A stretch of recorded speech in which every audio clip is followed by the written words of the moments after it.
Welcome to the Beis Medrash at the Artist Court of Minyan, today in Ascent. And this class, every day we basically take a topic, and today's topic is health. Now, you'd say, why is a rabbi talking about health? And the answer is because the goal, as my friend Moshe likes to say, one of the things I heard from Rabbi Wolfin, who's here, we're basically in the beginning stages of the era of Mashiach. A lot of people have a negative view of reality, and that's because they don't know much about reality. I remember going once in Manhattan. I was deciding to take a certain course, and I go to this company, and the guy that was going to do the course, he says to me, whatever the cost of the course, like $5,000. So I said, wow, that's crazy. I could kind of take this course, like buy the material and take the course for, I don't know, like $200. He says, you're comparing apples and oranges. We're going to teach you with a teacher, and here you're going to have to self-learn. And at the end of the day, he had a point. You can't compare the two things. So the idea is, if you're looking at life and you're trying to say, okay, reality is good or bad, compared to what? You have to compare it to what it was to see what it is. You can't say something is something if you don't have a comparison to what it is. For example, is something fast compared to what?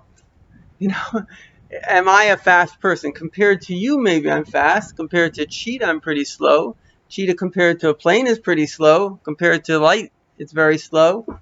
Depends compared to what? So when we're speaking about good and bad, you have to really compare it. And the very first thing that happened in the universe was the universe was created. There was light and darkness. Ariella, are you cold? Yeah. We can make it just one or two. Okay, that's enough. Oh. Oh, actually, yeah. Okay. So can we turn it down one now? Thank you. Fine. Okay. So the point is that the first thing that it says is Hashem made light and darkness. What is light? Light is Maaseyem Shel Tzadikim, the behavior of the righteous. What is the behavior of the righteous? Goodness, kindness, ethics, morality, etc. And what is darkness? The behavior of the wicked. What is the wicked? Selfishness, cruelty, insensitivity, etc. So you have to be able to take things in contrast with one another. And when you take things in contrast, then you're able to see what something looks like. Mm-hmm.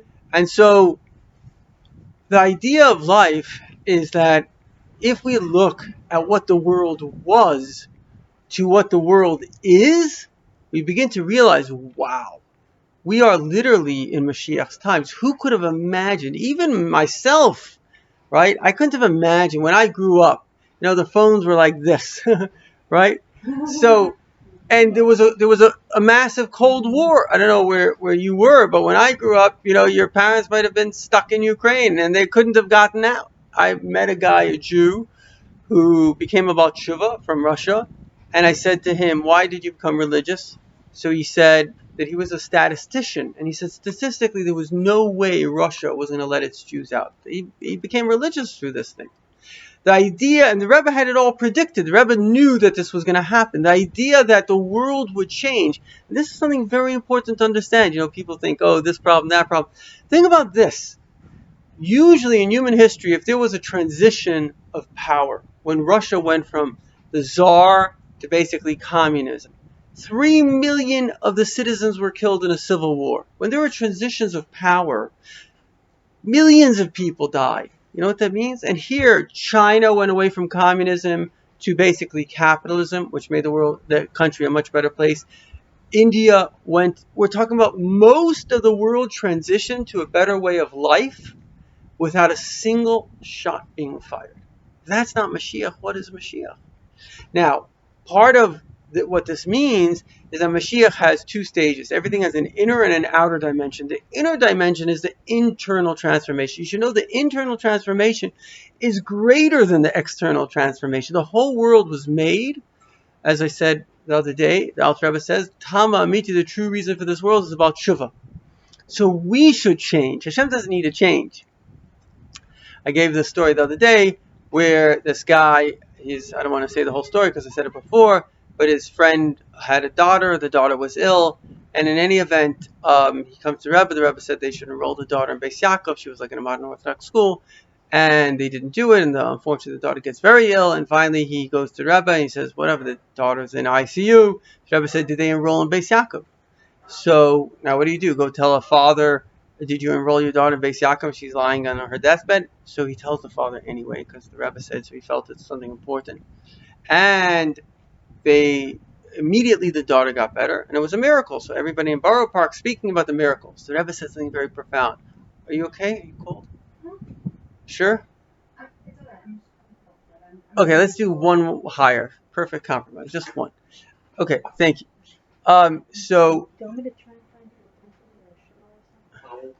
There are blankets in the rooms, in the cupboards. There are many blankets there. If you can play, it would be great. I'm fine. okay. Pretty old buckets.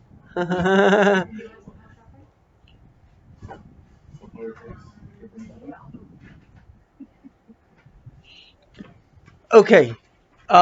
So now are you okay? You're not too fine. Okay. One second. Don't make it that cold. She'll be okay. She'll have blankets. Okay. Okay. So, I'm trying to think. I think there's a thing that if somebody's cold, you try to worry about the person that's cold more than the person that's hot. No, but she will Okay. come. Maybe. No, but she will come with blankets. She'll come with the blanket. Okay, we're all good. We're not worrying about this anymore. In any event. So the story is, there are ways, but the story is that, so this person tells the Rebbe, so the Rebbe says something very profound to the person. The Rebbe said, the miracle is that, and you just had a dream where you saw the Rebbe. By the way, whenever you see the Rebbe, it's a real thing. I once had a dream. My cousin made Chayenu, and when he started Chayenu, he just had the Rambam in Chayenu. And in the dream, I came into 770. It's crazy to think that I had a dream with the Rebbe, but I was sitting down in 770, the Rebbe Shul, and the Rebbe was across the table, and he was kind of critiquing Chayenu. He says, why doesn't it have the Chitas, the Chumash, the Tillim, and the Tanya? Chayenu is a magazine that has Chumash, Tillim, and Tanya in it. And then I told my cousin, and my cousin's like the smooth character. He's like a very smart guy. But at the end of the day, they did put it in. He says, yeah, we were thinking of putting it in. So the Rebbe is constantly with us, always trying to get us to do more. If you had to sum up the Lubavitcher Rebbe, you could sum him up in literally one word: more. Whenever anybody would come to the Rebbe, and they would say, Rebbe, I don't know, I built a Chabad house. The Rebbe would say, that's great. Build another one. If anybody ever wanted to get any type of, like the Rebbe making you feel like a guy once came to the Rebbe, and I think the Rebbe asked him to do something for the Jewish people, and he did it, and he was like waiting. And the Rebbe said to him, you understand Yiddish? So you understand Yiddish? He said, we also have to like make you feel good. In other words, the Rebbe was like, listen, you're here on a mission.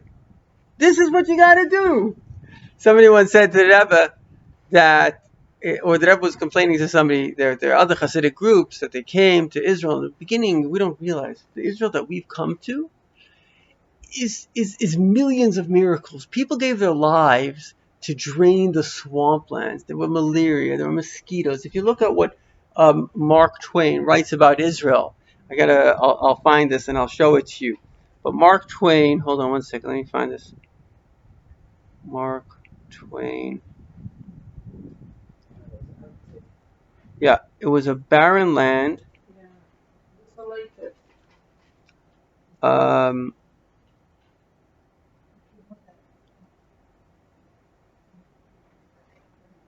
What? In 1867, Mark Twain made a visit to the land of Israel.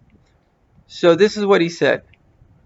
Dun, dun, dun, I'm sorry.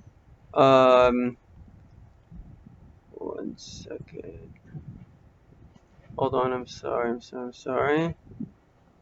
Okay, I'm not saying it, but basically, he said that you could go for 50 miles and not see anyone. My previous wife, uh, basically her like great aunt lived in Israel, and they had amazing. Like I saw a postcard of Israel from like 1900. Literally, Jerusalem, Tel Aviv, they were two-horse towns. They were tiny.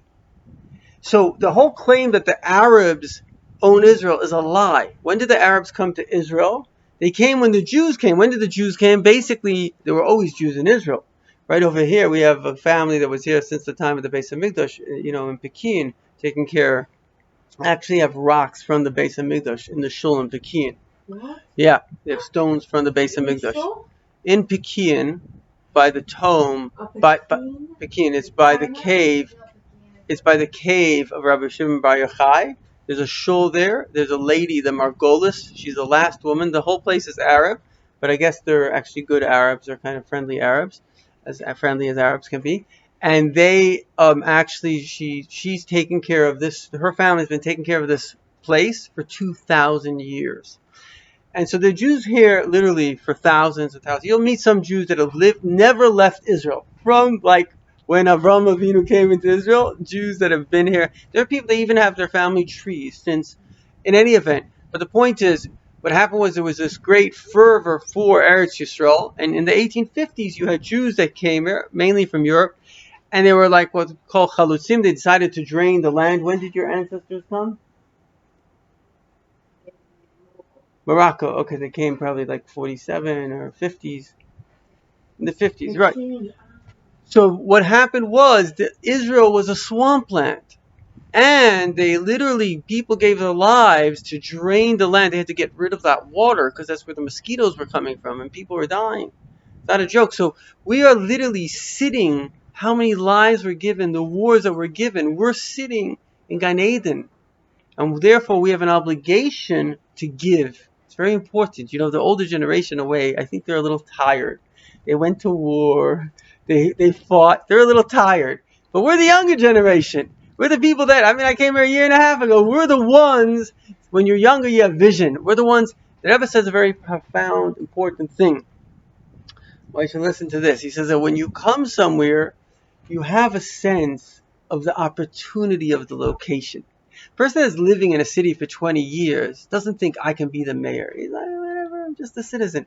But you come somewhere, you have this vision. Like when I look at the land, at least when I first came, I was like, why can't we have a house on every single green spot here? This place can be packed. So the Rebbe says, don't forget that feeling. Don't forget your initial enthusiasm of what you can do. Because, we have that enthusiasm. We have to go. And the funny thing about it is, even from a perspective of who made Israel the modern day state, it wasn't the people that were living here for thousands of years. It was the people that came. Whether it was Ben Gurion or the Hasidim, the people that came and they say, okay, we're going to build this thing up. Because the main thing to create change is not ability. It's desire. There's a great lady. She wrote a course called A Course of Miracles. And one night, I've mentioned her before. She's a very great woman. She's a Jewish woman. She had a dream and she heard a voice called write. So she told a friend of hers, a non-Jewish friend, what do you think I should do? She said, I think you should write. So she started to write and she created this Course of Miracles. One of the things she said is never underestimate the power of a few people to change the world, because it's the only way that it ever has. Think about the Hasidic movement, the Baal Shem Tov, Avraham Avinu. All major changes in the world basically is one person with a vision and kind of usually a belief in God. Even the modern state of Israel, Herzl was a Jew who was an assimilated Jew. And he decided, I don't know if you know the story, but he was a French journalist, and he couldn't handle this Dreyfus case. The Jews, we Jews have a problem. We always think, oh wow, we finally assimilated, until some Shugana decides, oh really, I think you're just a Jew. So Herzl decided that this is a problem because they tried this, who I think was a captain in the French army. It was an anti-Semitic thing, and it was a world thing, a world famous trial, the Dreyfus Affair. And so he realized the Jews need their own homeland. And in fact, he was willing to go to Uganda. Like he wasn't connected to Eretz Yisrael at all. But in the end of the day, he had a gift, because he was a journalist. He had a gift for image. He created a Congress, and he said, in 50 years there will be a state, because he knew how to manipulate the media. He knew how to create this image for the media, and he was successful in that. It was his gift. And he spent 3 days and 3 nights. He didn't eat, and he had this vision. Not only the state of Israel, but you ever heard of Karen Kayemet Yisrael? Right, all the different places and trees. He actually raised money. This one guy, non-religious Jew, raised enough money. All the little blue pushkas was from this guy, and they bought out the entire. They bought Israel. Actually, right over here, the Golan, places that Syria owns, it was bought by Jewish money. They bought the whole Israel, and not for cheap. So this guy just had a vision. And he had a belief in his vision. I have a friend, very big genius, Yossi Ben Hashevis. He said, all you need is a vision and passion. You don't need more than that. Because if you have that, you have everything. You don't have that, you have nothing. So let us, first of all, take the vision. Like, what was the Rebbe? It's so funny. The Lubavitch Rebbe, what was Lubavitch? In the end of the day, vision and passion. That's what he had. It didn't come with bucks. I was telling you before that there was other tzaddikim. There was the Klausenberger Rebbe, a very big tzaddik. He created a hospital in Netanya. A hospital, so not a small business. So Rebbe was once complaining to somebody, why is it that these other Rebbes, they send their chassidim to Israel and they're building up organizations? So the person says, Rebbe, what don't you understand? They send with greenbacks. You send them with a bottle of mashka. So the Rebbe smiled, because the Rebbe had this vision. Like, which organization? Chabad's a crazy organization. The Rebbe literally paid. My father was one of those employees. Literally paid. Even today, this is how Chabad works. If you're lucky, they'll pay you 1 year's salary, and then you're on your own. The Jews of your community have to go. People think Chabad is like this multi-billion-dollar organization. Chabad is it literally every single Chabad house is a self-independent run thing. And I know, because my father's a Chabad rabbi.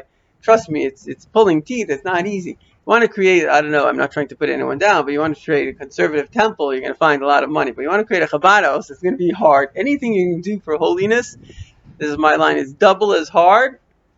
What's the line? It's twice as hard, but it's twice as successful. Right? It may be hard, but in the end of the day, its fruits are infinite. And that's part of maybe why it has to be hard, because Hashem wants it to come through humility. That's why things... Rebbe actually has a very beautiful line.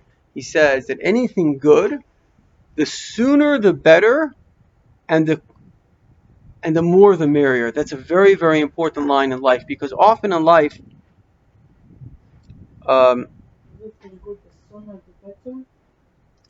anything good, the sooner the better, and the more the merrier. Sorry, I just noticed that some of you guys got offline. I apologize. I hope you guys are able to stay online. So anything good, the more the merrier, and the sooner the better. Okay. Getting back to the subject at hand today, which is the subject of health. So health is very, very important. Why? Because, particularly if you understand the world from the perspective of Mashiach, some people see the world in terms of, there's like good and evil. And so, okay, we want to be good, and we don't want to be evil, and the whole focus becomes on what is the definition of good. But there's something very, very important, very profound about the definition of good from Hashem.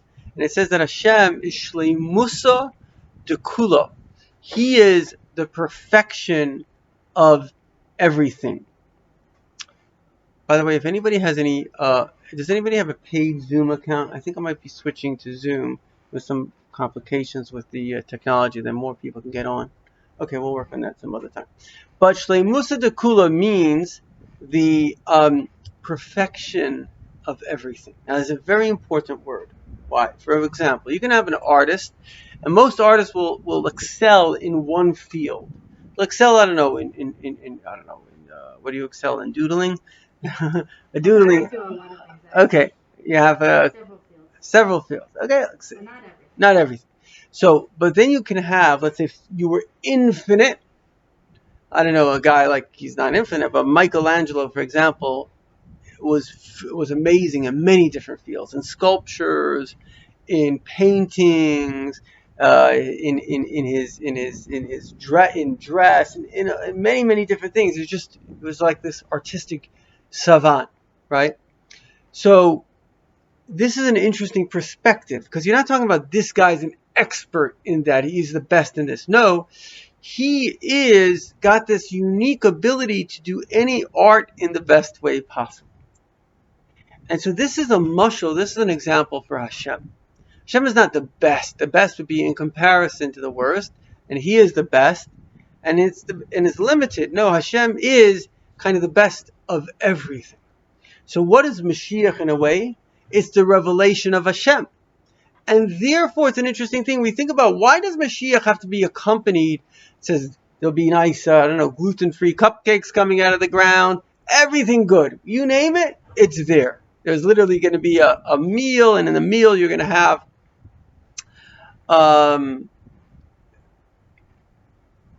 any chance, is there a cup anywhere? Whatever is there. Yeah. So you just need to try. I will go. Thank you, Abigail. Appreciate it. I will So- take more. Thanks. So in any event, so Mashiach is this time where it's so important to understand this. It's not one dimension of reality. Suddenly God is revealed, we're all going to be holy. No, God is revealed, so everything good will be here. You'll be holy, you'll be wealthy, you'll have cupcakes, you'll have good relationships, it'll be good for the Jews, it'll be good for the Gentiles, it'll be good for the squirrels, it'll be good for everyone. It'll be good, universal perfection of good, and it's almost impossible for us to imagine, because we're always imagining good versus bad. We can't imagine infinite goodness, complete state of goodness. Yom Shekule Shabbos V'Menucha. Now, one of the most important things about Mashiach is the idea that we'll have infinite growth. My daughter once said to me that Rachel Bas Gabriel Chanish have everything she needs. She said to me, Ta, thank you. She said, Ta, she was a kid. She was a very, very bright child. She says, Ta, I'm bored of Gullus. I want to be in the Beis HaMikdash with Karbanas. In other words, and also some people that are bright, they realize, okay, so Mashiach is going to come. What are we going to do now? There has to be something meaningful to do. So, by the way, it's very interesting. Thank you very much. I heard somebody said this. I don't know if it's true, but I heard that Reb Nachman of Breslov said, but the mitzvah that we're going to be mainly involved in when Mashiach comes, can I pass? The mitzvah that will mainly be involved in is Hachnasas Archem. Because even if you have everything good, you can still share, you can still invite someone to your house. That would be a beautiful thing. Who doesn't like to have a nice Shabbos meal by somebody? Even if you have everything, it's still a very special experience. So that's number one. But what the Rebbe says, anybody? The Rebbe says that we will mainly be into, giving out small books. So I want to share with you something. Small books, yeah. Isn't that interesting? The Rebbe yeah. I'll show you. I want to show you something. This is a book that I put out. This is kind of like a small book, right? The Rebbe Sfas. Yeah. I gave you one. And the point is that there's something very valuable to these small books. What's the value? By the way, here's another book that I wrote. And this is a book called Kabbalah Love. If ever would like to, we can purchase it today. But the point is that there's something very valuable with it. Because as a rabbi, one of my jobs is to talk. I can tell you, if you tell somebody something, kind of usually it's probably in one ear, out the other. But if you write it down, what ends up happening is it actually becomes very it says oisiois machkimois. I don't know if you know, but there was a massive study that if you read, everybody's reading on their iPhones or whatever today. If you read on your iPhone, your memory is 40% less than if you read a book. If you're reading a book, somehow you remember it 40% better just reading it from a book. So there's something special. Hashem made us with the ability to read, the ability to learn. And so when you read, it's very healthy. By the way, a lot of people are suffering from anxiety today. One of the best things you can do is read, especially learning Torah. Because when you read, you activate your brain, and you literally are thinking better. It's one of the most important things to do. So I would really encourage each and every one of you to write. Take a pen and paper.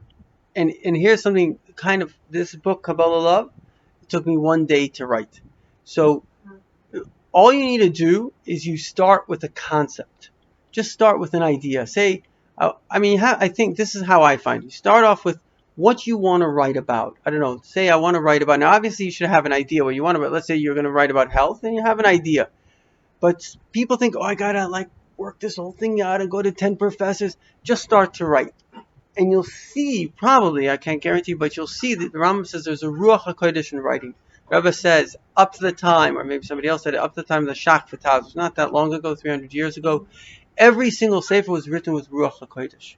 Just start to write. And you'll be surprised that you can become part of the chain of Torah, because that's what we're meant to do. We're meant to be part of the chain. What is Torah at the end of the day? It's divine revelation. So we all have this ability. I'll tell you, the hard part is not writing. The hard part is editing, working on Mitzvah Shem, editing that, redoing that book. But the point is that we have this tremendous, basically it's like the consciousness of Hashem coming through, and each one of us has something special to offer the world. So we have to be able to take that, write it down, and put it into a nice book. Because then somebody else can take that book. Just, for example, this book, if I had to print it wholesale, If I had to print it wholesale, it will cost me $3, right?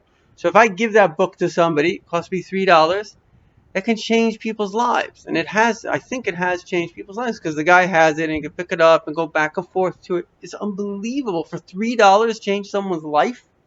Now think about that. That's one of the best investments you can make. Literally. So I just want to talk a little bit about health. And now, today, we have a lot of information on health. And it's very, very important to take it very seriously. First of all, I don't know what people think about it, but from the CDC, but if you like it better, Harvard, they have a lot of, we're talking about studies that are going on for 40 years, some studies 70 years, studies including 70,000 people, hundreds of thousands of people. So we have tremendous amounts of information about health today. And I would say that health boils down to 5 principles. Principle number 1 is what you eat. 70% is a very big number from Harvard, it's from the CDC. 70% of major illnesses you can basically stop through healthy food. Why? Because unhealthy food, in a little sense, is like a poison to the body. Now, I'm just going to say the things that I researched, things that I know. Please nobody freak out, but maybe you should freak out. But in any event, so, for example, gluten has a problem. What is the problem of gluten? Gluten, now I'm not saying that, okay, let me just focus. Let me just focus. I want to focus. I'll do something else. I'll focus on what the studies actually say, not random people, which I trust. Not even random people, very big scientists. But even with the big studies that have studied like all these people after so many years, what do they say? So one thing we know for sure, that the best diet is what they would call a kind of a whole food, whole grain diet. So a diet that's rich in your vitamins from natural sources, your fruits and your vegetables, including whole grains. The studies do show this. So your whole grains, white bread is basically sugar, but a whole grain. Also, one of the very interesting things is that 40% reduction, so we're talking 70% health comes from healthy food, 40% of that comes from only one mineral or something in the food. What is that? There's 40% of prevention of all illnesses comes from one thing in food.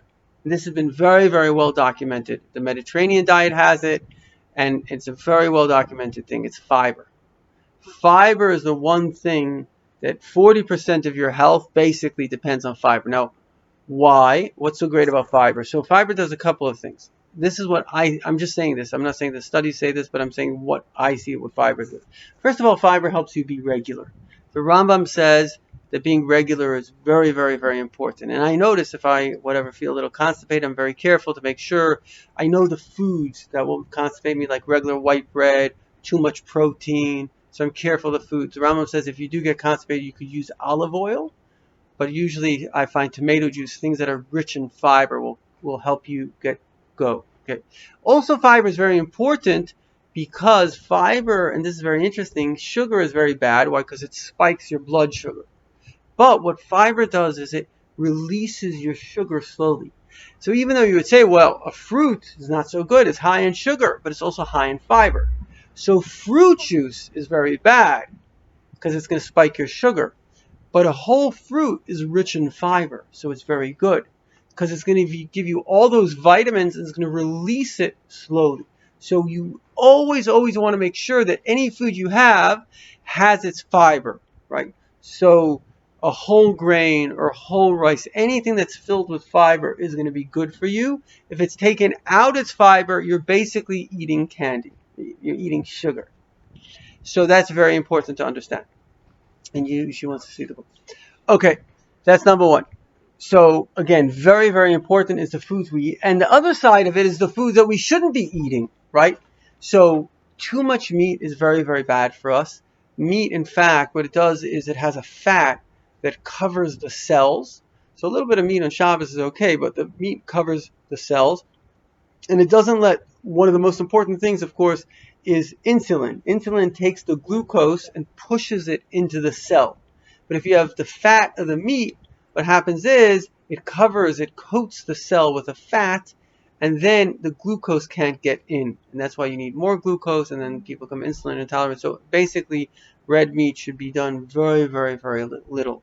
Also, they have studies that anything that's an animal product that you heat up too hot, so a barbecue, basically it turns it into a carcinogen, which means something that can produce cancer. I don't know if you know this, but the body is getting cancer all the time, but it's killing the cancer.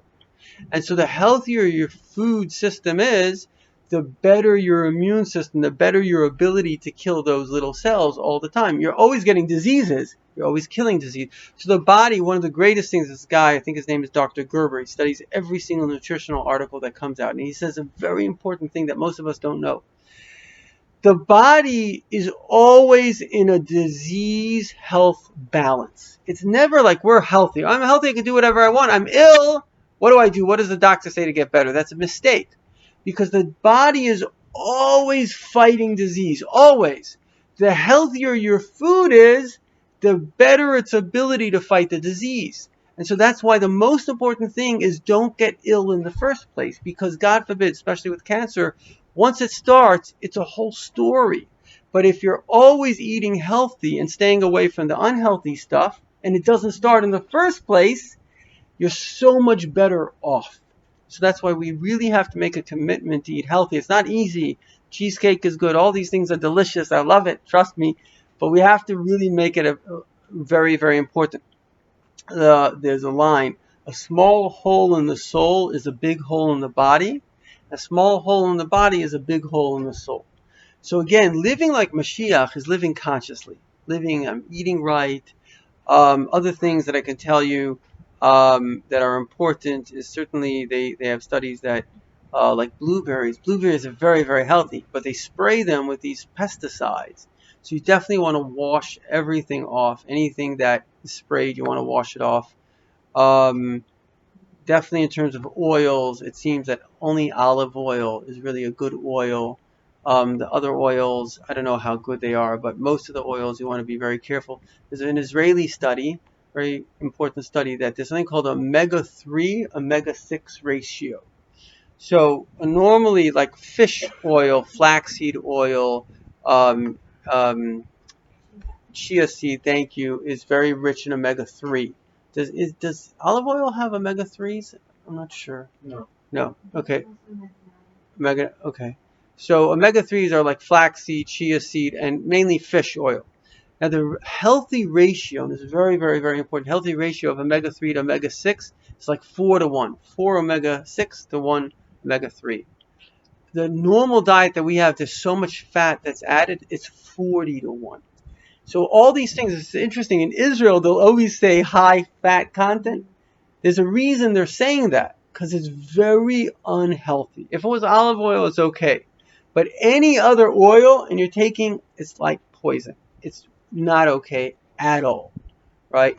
So you really, when you see a product that says high in sugar, high in fat, that's an unhealthy product. It's just that simple.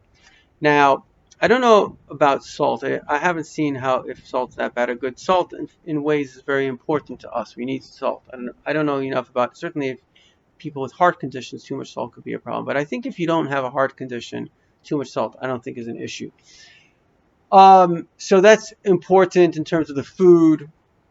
Smoked food isn't good. Any animal product cooked on too high of a temperature becomes a carcinogen. You want to cook it on low temperatures. Exercise. Now, exercise is very important. A lot of studies now showing that if you just walk half hour a day, like literally an extra year of your life. If ideally you want something that's going to get your heart rate up, we mentioned it the other day that the brain needs oxygen, and if you do cardiovascular activity, you push blood to your brain. That's why when you do good exercise, you feel sharper because blood is hitting your brain. That's what makes you feel sharper. Water is very important. The Alter Rebbe says that everything depends on blood flow, right? You want the blood to flow. So a lot of us basically are dehydrated today. They say, Pishit Sahov Lo Tov. If, the number one thing that you can see is God made a system. You can see you definitely should be having any kind of drink. As long as you're drinking, it shouldn't be too sugary, but you got to be drinking at least 8 things of water. The Rambam says honey is good for older people, very bad for younger people, maybe some of us in the middle. Honey is very healthy. The Rambam. Honey has a lot of sugar. It's entirely sugar. Yeah, honey has a lot of sugar, but the Rambam says it's healthy. He says definitely for older people it's healthy. For children, definitely not. In fact, in formulas you'll see never serve honey to children under 1. And I guess middle-aged people maybe half. I don't know. Rambam also says that Cooked food or raw food? What? Cooked veggies or raw veggies? Generally speaking, I think you get more nutrients from raw than from cooked. But I think the big principle of life is don't kill yourself, because if you do, what most people do is they go on these crazy diets and then they go off the diets, and it's actually worse for the heart to go very, very let's say very skinny and then up and down, up and down. It's worse than if you never dieted at all. So it's very important to do a diet that's a healthy lifestyle. This guy, that's very smart guy, Dr. Amen, has written over 40 books. He says, find 20 foods that you love that love you too. It's a very smart thing to do. The Rambam says, by the way, you can eat as much as you want in almonds, in figs, and in grapes. Those are very, very healthy. You can have as much as you want. So it's very good to have in the house. Like I try to have, let's say, I like walnuts. Have as many walnuts. I don't know if it's the best thing, but it's not the worst thing in the world. Better to have a lot of decent things than to starve yourself and say, now you're hungry, so you just have to eat chips. So you should have a lot of, if we're smart, fill up your house with fruits and vegetables. So when you get hungry, you want a snack, you have fruits and vegetables to take. I know that you do intermittent fasting, which is supposed to be very good, but what I want to say, that the things that all the massive, like we're idiots if we don't follow this, because we're talking about studies of major studies that prove this, and we're talking about many people. Definitely what they call the Mediterranean diet, and the main thing of the Mediterranean diet, it's a Harvard study, 10,000 people. What part of the Mediterranean diet makes people healthy? It's fiber. So having foods that are filled with fiber, I would say the number one lesson of health, at least that I could share with you, is your number one foods are foods that are filled with fiber. Everything else in moderation. Okay? Then, fruits, vegetables, whole grains, let's say rice that has fiber, anything that's just white, they kind of took out the fiber from it. So anything that's kind of a little bit dark, it's got fiber. Black is beautiful, you know. If it's got whatever, oatmeal, oatmeal, yeah, beans have fiber. Nuts are also very healthy, right? So anything that's filled with fiber, it's really all the natural stuff. You know, it's only recently that people became rich enough to eat protein. If you reduced your protein, I think, to Shabbos, I think it would be very smart. So on Shabbos, and also now, fish, they actually have a lot of mercury in the ocean. And so fish, plastic as well. So fish, it would probably be very smart for us to only have like I don't know, on Shabbos, animal food. You know, just something special for Shabbos. But you would want that. Say that again?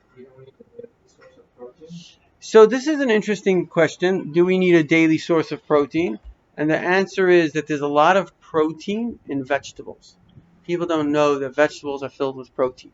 And so we think that protein comes, for example, a lot of nuts have protein in it. So there is a lot of protein, and it's probably better to get it from vegetables, to get it from an animal.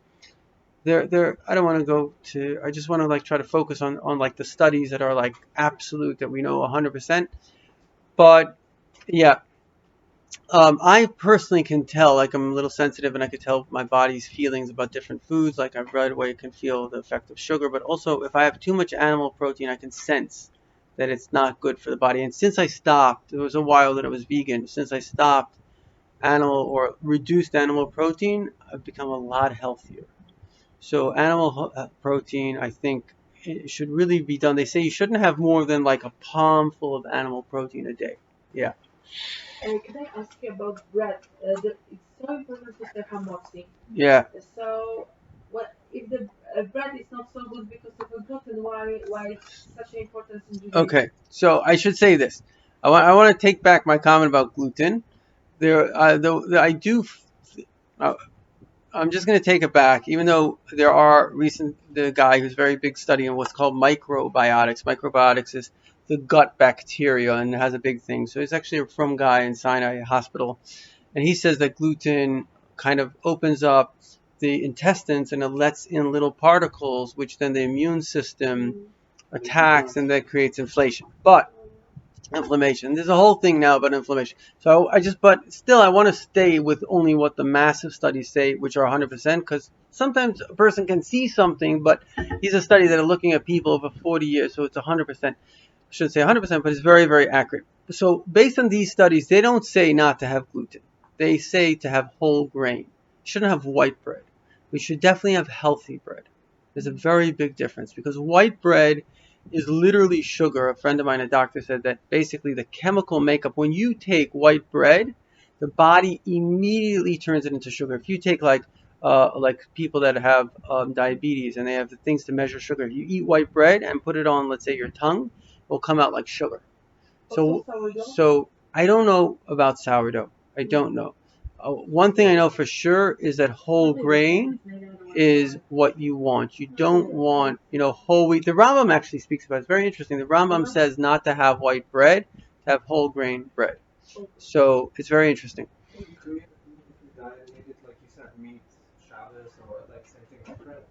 Yeah, right.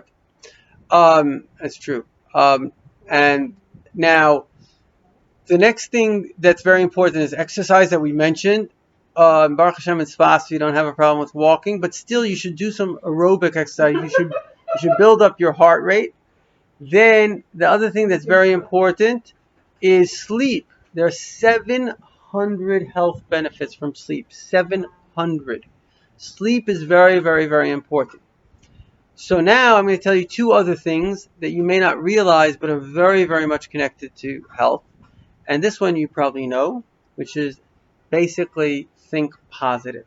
Because, God forbid, if we're not thinking positive, what happens is when we're in stress, it kicks in it reduces the immune system. Stress creates fight and flight. Basically what happens is your blood goes to your muscles, to your heart. It reduces your digestion, reduces your thinking capacity, and basically it has a negative. It inputs, if I'm not mistaken, cortisol in the adrenaline and cortisol kind of suppresses the immune system.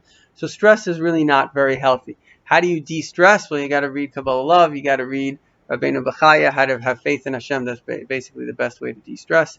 Also exercise has been shown to be very, very healthy. Healthy food also helps us out a lot. And the last thing is interesting. More important than every single thing that I've said, more important than all of these things, is friendship, relationships. Because they have studies, I shouldn't say, I mean, based on what some people say is more important, but could be it's more important. But they have studies, these people that live like over 100 years, some place in Italy. It's very funny. You can look at the TED Talk. They have a picture of this guy, like, I don't know, man, he's like 104. He's got a face like sour face. So she says, well, it looks like happiness isn't the key to a long life. But what they do find is relationships is very important. Now, why are relationships important? I think because relationships help our immune system. It helps us feel safe. A person that's alone, God forbid, becomes by nature more anxious because everything you got to do on your own. But if you're in a relationship, in fact, they have part of the Harvard study. I think it's called the doctor study. They followed, I think it might be like 70,000 doctors for like 70 years or something. So one of the things they found was the relationships didn't have to be perfect, that they never argue. But this is very interesting. There had to be trust in the relationship. In other words, if you have a relationship, but you can't trust the person, so you still feel anxiety.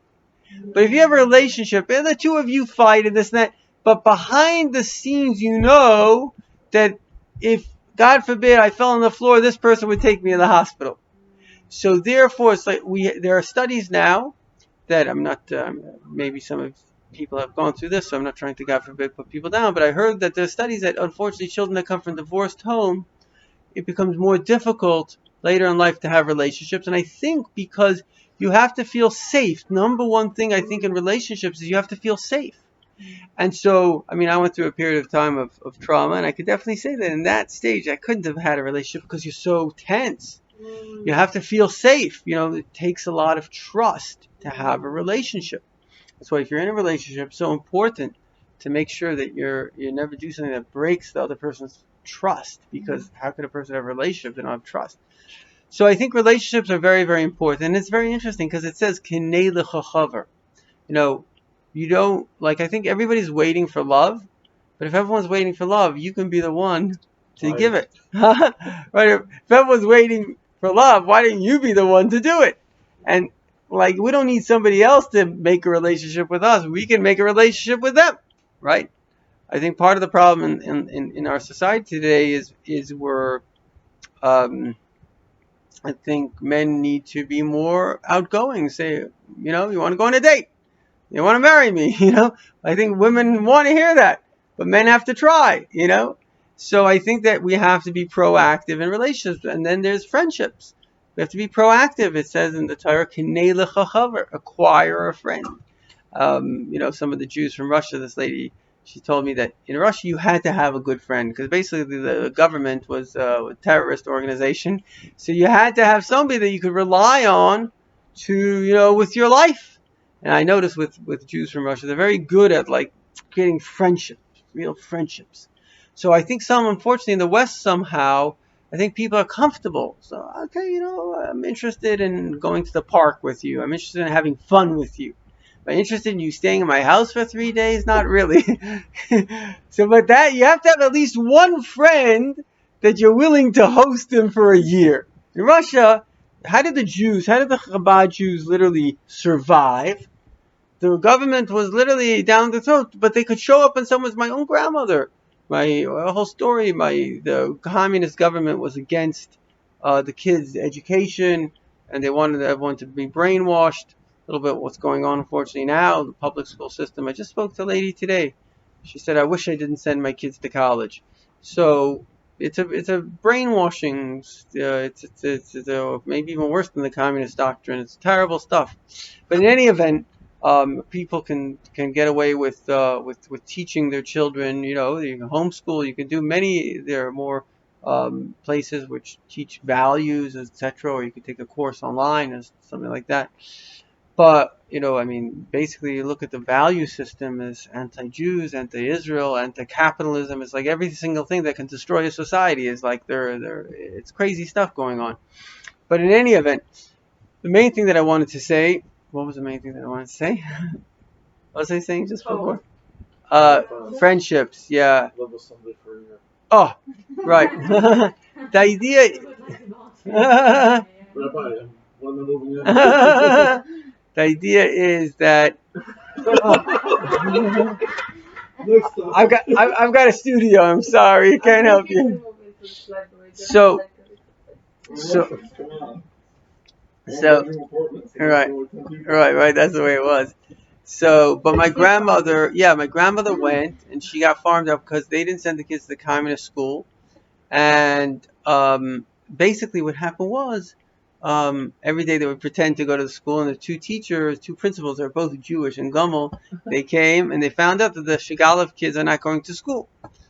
Karelak as well. So they're not going to school. So they basically, one of the principals came to my grandma and she said, Maryash, you got to send the kids to school. Otherwise, they're going to send them to an orphanage. Can you imagine how bad that was? So she said, my kids are not going to go to these public schools. So she said, Maryash, you know who you are? You're in Stalin's Russia. She said, Stalin will fall before I fall. And it happened, actually. Stalin died before she died.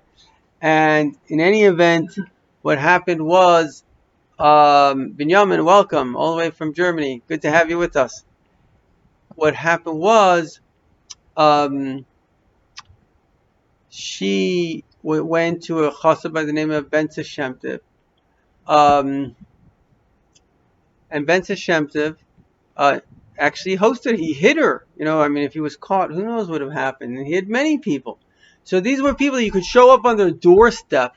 They literally would take care of you. And if they were caught, they could go to Siberia. So we have to have that kind of Avos Yisrael. I remember this big chassid, Mendel Futzafas, he said, this community that I was in Detroit, when one chassid wasn't comfortable walking into the other chassid's home and opening up his refrigerator and taking food, he said, you guys lost the plot. I'm sure even when the Jews were in Morocco, wherever they were, my home was your home. There was this kind of thing. And one of the things that happens with prosperity is we often become hoicha fenster, we become important people, But let's not be so important. Let's be nice people. And I remember this guy, very wealthy family, but it was very beautiful to see. He built this crazy mansion for his vacation home. I was a rabbi in a little resort town. So he told me, I'm going to have to come here at least 20 days a year to justify the cost of this thing. But it was so nice to see because his wife, he was a little bit classy, but his wife, she came from a Hasidic family. All the neighborhood kids are swimming in the pool. I was like, this is nice. Okay, he's got a mansion, but the kinderlach are there. And that's something you see a lot in Eretz Yisrael. It's a family, Definitely, I think we see it a lot with the Sephardic Jews. Tremendous warmth, tremendous. It's a beautiful thing to see. And so we have to get back to that place. So let us all take some good resolutions. I think we discussed some good things here. This finishes the formal part of the class. Dorothy, I just want to mention I have a great idea which I want to discuss with you for your friend's memory. But I just want to ask if anybody has ideas of what can we take practical out of this class, good resolutions, things that we can do to actually activate these things. It's nice to see.